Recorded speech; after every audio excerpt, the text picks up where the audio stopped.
À 6h44, Europe 1 vous répond, Thomas Soto. Les tracteurs vont entrer dans Paris, plus de 1500 selon un décompte de la FNSEA, premier syndicat agricole qui appelle à cette mobilisation. Bonjour François Purseigle. Bonjour. Vous êtes ingénieur en agriculture et sociologue, professeur à l'École nationale supérieure agronomique de Toulouse et auteur de l'ouvrage Sociologie des mondes agricoles publié chez Armand Collin. Pendant des années, François Purseigle, on nous a appris à l'école que l'agriculture, notre agriculture, était la première du monde. C'est fini cette époque-là ?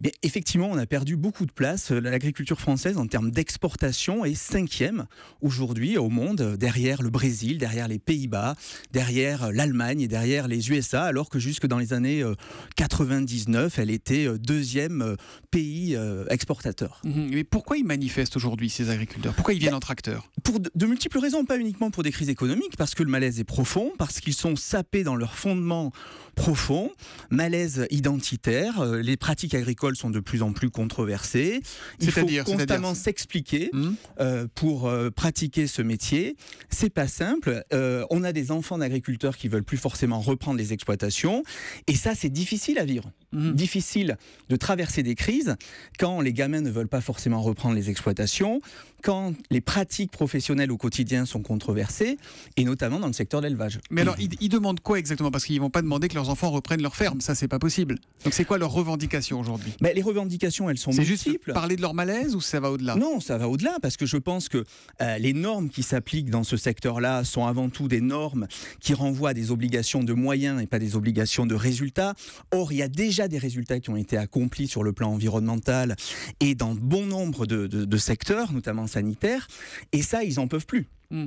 C'est un peu le mal français qui est vraiment illustré par les agriculteurs. Ils ont trop de contraintes, c'est ça ? Ils ont trop de charges à tous les points de vue ? Pas que ça. Et puis aussi, on a des paysans qui ont des revenus très très faibles. L'INSEE le montre, c'est parmi les agriculteurs qu'on a les actifs qui touchent les revenus les plus faibles, et notamment des revenus en dessous du SMIC. En dessous du SMIC, pour combien d'heures de travail ? On sait le dire, ça ? Il y avait des témoignages dans la presse ce matin. Il y en a qui travaillent plus de 110 heures par semaine. Oui, c'est difficile à quantifier. Et puis, c'est très variable. Il y a de grandes disparités de revenus dans ces secteurs de l'agriculture. On le voit, le revenu moyen, c'est 24 000 €, mais les disparités par an sont très très grandes. Est-ce qu'ils ont une part de responsabilité dans ce qui leur arrive aujourd'hui ? Est-ce qu'ils n'ont pas su prendre le virage de la modernité ? Ils n'ont pas su s'adapter au monde économique qui changeait ? Ils n'ont eu de cesse de s'adapter, mais c'est vrai que le contexte est difficile aujourd'hui pour s'adapter une nouvelle fois. Et par contre, on peut se poser la question d'une capacité à anticiper sur les normes environnementales. Les normes environnementales, ça fait 2 fois que vous en parlez. Ça veut dire quoi ? Qu'on ne peut pas faire de l'agriculture et respecter l'environnement, c'est ça ? Si, tout à fait. Mais le problème, c'est que peut-être que d'autres pays ont anticipé davantage avant. Et les conditions d'exploitation ne sont pas les mêmes. Alors, il y a tout type d'agriculteurs qui vont manifester aujourd'hui, des céréaliers, des éleveurs, les producteurs de porc dont on a beaucoup parlé cet été, les producteurs de lait. Ils ont vraiment des problèmes en commun ? Par exemple, les céréaliers sont réputés vivre beaucoup plus confortablement que les autres. C'est vrai ou c'est pas vrai, ça ? Ils ont ces problèmes de transmission. Les écarts sont grands quand même entre des céréaliers et des éleveurs. C'est vrai, mais chez les céréaliers, il y a des petits céréaliers aussi qui tirent la langue. Et entre un céréalier du nord de la France et un céréalier du sud de la France, les conditions de vie sont très très différentes. Et entre un producteur de porc et... Avec cette question de la transmission qui se pose à eux. Céréaliers ou éleveurs, va-t-on reprendre l'exploitation demain ? Et ça, c'est une vraie question. Une question de Sébastien sur Europe1.fr. Leur problème est-il lié à la renégociation de la PAC ? Est-ce que c'est la faute de l'Europe ? Voilà. Disons que la libéralisation de certains secteurs, et notamment du secteur laitier, contribue au malaise, contribue aux difficultés, et c'est vrai que contrairement à d'autres pays, la France n'est peut-être pas préparée à cette libéralisation, notamment en termes de structure d'exploitation, c'est-à-dire en termes de taille, en termes de capacité à affronter les marchés mondiaux. On a un tweet de Vincent Guyot qui nous dit « Je vous écoute depuis mon tracteur car je suis au boulot pour nourrir la planète et ma famille ». On sait combien il y a d'agriculteurs en France ? Oui, vous avez une population active d'1 million d'actifs. Vous avez 600 000 chefs d'exploitation et conjoints d'exploitation, mais ce qu'il faut noter, c'est qu'il y a de moins en moins d'actifs familiaux. La part du travail salarié est de plus en plus importante sur ces exploitations agricoles, et très souvent, quand il demeure des exploitants familiaux, ce sont des hommes seuls, avec un salarié, qui travaillent quotidiennement.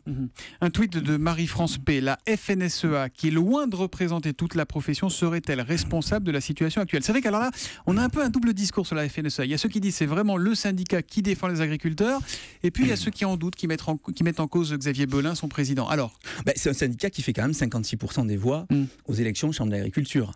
C'est un syndicat qui a reconquis des positions sur la Confédération paysanne et la coordination rurale.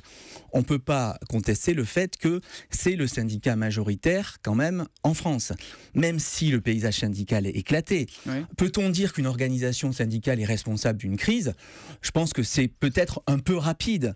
Est-ce que les organisations professionnelles ont su anticiper certaines crises? Peut-être, mais la responsabilité est tout à la fois individuelle, collective, et elle renvoie aussi à des décisions publiques qui ont pu être prises à un moment donné et qui ne correspondaient pas à certaines réalités et à la volonté de certains agriculteurs, soit de se tourner vers d'autres marchés, soit de conquérir davantage des marchés vers l'export. François Purseigle, on s'est dit il y a quelques années que la France allait être un pays sans industrie, que le tertiaire allait prendre le dessus. Est-ce qu'on doit imaginer une France sans agriculteurs? Est-ce qu'on va vers ça? C'est une question de volonté. Veut-on encore des agriculteurs en France? La question, elle est posée aujourd'hui. Et c'est vrai qu'on peut en douter. Mais jusqu'alors, la France avait fait le choix, contrairement à la Grande-Bretagne et aux pays du nord de l'Europe, d'avoir sur le territoire des agriculteurs en nombre. Le veut-on encore aujourd'hui? Ça, la question est posée. On est moins sûr qu'il y a 30 ans. On parle souvent de la détresse de ces hommes, de ces femmes. Les suicides, les gestes désespérés, c'est fréquent chez les agriculteurs? Pas plus fréquent que dans d'autres professions, même si le taux de suicide semble légèrement supérieur à d'autres professions. Mais attention, on a très peu de chiffres, les raisons sont multifactorielles. Ne mélangeons pas tout et ne ramenons pas la question du suicide uniquement à des questions économiques. Donc là, il faut être prudent sur cette question-là. Je pense qu'il faut être très très prudent, d'autant plus que nous n'avons pas d'études qui permettent d'administrer la preuve de tout ça.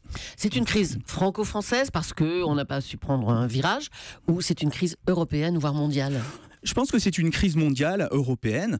On a des agricultures aujourd'hui qui sont traversées à la fois par des processus de financiarisation, mais aussi de paupérisation. Quels que soient les pays, les agricultures sont confrontées à ces grands bouleversements que sont la financiarisation et des phénomènes de paupérisation, de précarisation des populations agricoles. Et c'est vrai en France, c'est vrai en Allemagne, c'est vrai en Espagne, mais c'est vrai aussi dans les pays d'Amérique du Sud. Merci François Purseigle d'être venu en direct sur Europe 1 ce matin. Pour aller plus loin, je renvoie à votre ouvrage « Sociologie des mondes agricoles » publié chez Armand Collin. Merci, bonne journée.